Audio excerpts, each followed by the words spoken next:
രാജസ്ഥാനിലെ ബി.ജെ.പിയുടെ തെരഞ്ഞെടുപ്പ് റാലിക്കിടെ പ്രധാനമന്ത്രി നരേന്ദ്രമോദി നടത്തിയ വർഗീയ പരാമർശത്തിൽ പ്രതികരിക്കാനില്ലെന്ന് പറഞ്ഞ് തടി തപ്പിയിരിക്കുകയാണ് തെരഞ്ഞെടുപ്പ് കമ്മീഷൻ.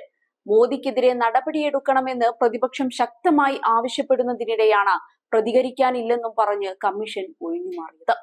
മോദിയെ ഭയന്നിട്ടായിരിക്കാം ഇത്തരം ഒഴിഞ്ഞുമാറൽ ഉണ്ടായതെന്ന് നിസ്സംശയം പറയാം.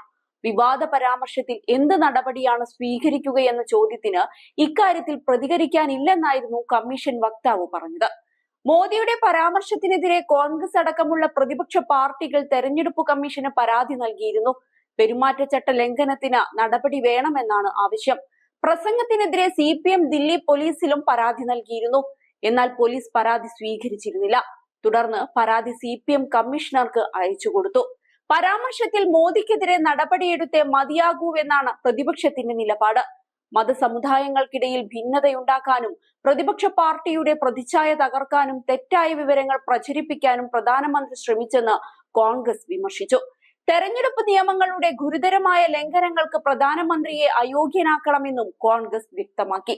മതേതരത്വം ലംഘിച്ചുകൊണ്ട് ഭരണഘടനയുടെ അന്തസ്സിനെ പ്രധാനമന്ത്രി നിരന്തരം കടന്നാക്രമിക്കാറുണ്ട്. ലളിതമായ ഒരു നടപടിയല്ല ഇക്കാര്യത്തിൽ മോദിക്കെതിരെ ആവശ്യമെന്നും കോൺഗ്രസ് ചൂണ്ടിക്കാട്ടി. കോൺഗ്രസിന് അധികാരം ലഭിച്ചാൽ രാജ്യത്തിന്റെ സമ്പത്ത് അവർ മുസ്ലിങ്ങൾക്ക് നൽകുമെന്നാണ് മോദിയുടെ പരാമർശം. രാജസ്ഥാനിലെ ബൻസ്വാരയിൽ ബി.ജെ.പിയുടെ ലോക്സഭാ തെരഞ്ഞെടുപ്പ് പ്രചരണ റാലിയിൽ സംസാരിക്കവെയായിരുന്നു മോദി ഇത്തരത്തിൽ പ്രസംഗിച്ചത്.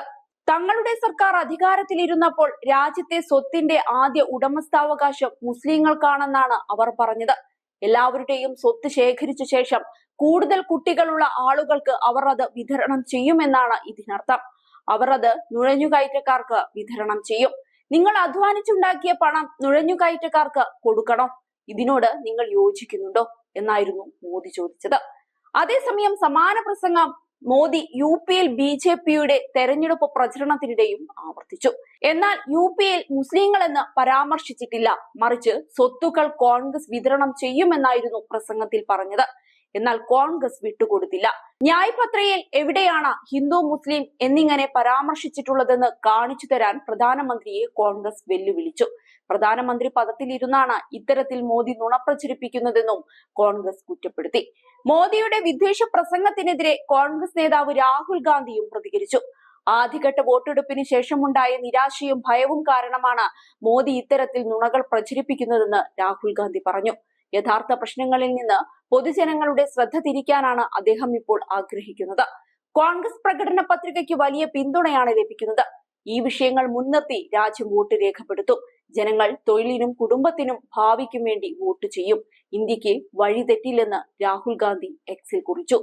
ആദ്യഘട്ട വോട്ടെടുപ്പിൽ പ്രതിപക്ഷ സഖ്യമായ ഇന്ത്യ ജയിക്കുമെന്ന് മനസ്സിലാക്കിയ പ്രധാനമന്ത്രി വർഗീയ പ്രസംഗം നടത്തുകയാണെന്ന് കോൺഗ്രസ് അധ്യക്ഷൻ മല്ലികാർജുൻ ഖാർഗെയും കുറ്റപ്പെടുത്തി. സംഘപരിവാർ ബി.ജെ.പി മൂല്യങ്ങളിൽ നിന്നാണ് നരേന്ദ്രമോദി ഇത് പഠിച്ചത്. ഇന്ത്യയുടെ ചരിത്രത്തിൽ ഒരു പ്രധാനമന്ത്രിയും ഇത്രമാത്രം തരം താണിട്ടില്ല. കോൺഗ്രസിന്റെ പ്രകടന പത്രിക എല്ലാവർക്കും വേണ്ടിയുള്ളതാണെന്ന് ഖാർഗെ എക്സിൽ കുറിച്ചു.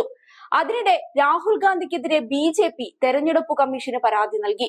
ഭാഷയുടെ പേരിലും ഇന്ത്യയുടെ വിവിധ ഭാഗങ്ങളെയും പരാമർശിച്ച് പൗരന്മാരെ തമ്മിലടിപ്പിക്കാൻ രാഹുൽ ഗാന്ധി ശ്രമിച്ചെന്ന് ചൂണ്ടിക്കാട്ടിയാണ് പരാതി. വടക്കും തെക്കും തമ്മിൽ ഭിന്നിപ്പുണ്ടാക്കി രാജ്യത്തെ പോരടിപ്പിക്കാനുള്ള ഗൂഢാലോചനയാണ് രാഹുൽ നടത്തുന്നതെന്നാണ് പരാതിയിൽ ബി.ജെ.പി പറഞ്ഞത്. വായിൽ തോന്നിയതെന്തും വിളിച്ചു പറയുകയാണ് കേന്ദ്രം. എന്നാൽ കോൺഗ്രസ് എന്തെങ്കിലും പറയുമ്പോൾ അവരുടെ വായടപ്പിക്കാൻ ബി.ജെ.പി പല നുണപ്രചരണങ്ങളും നടത്തുന്നു. ഇനിയും അധികാരം കിട്ടിയാൽ ബി.ജെ.പിയുടെ അവസ്ഥ ചിന്തിക്കാവുന്നതിലും അപ്പുറമായിരിക്കും.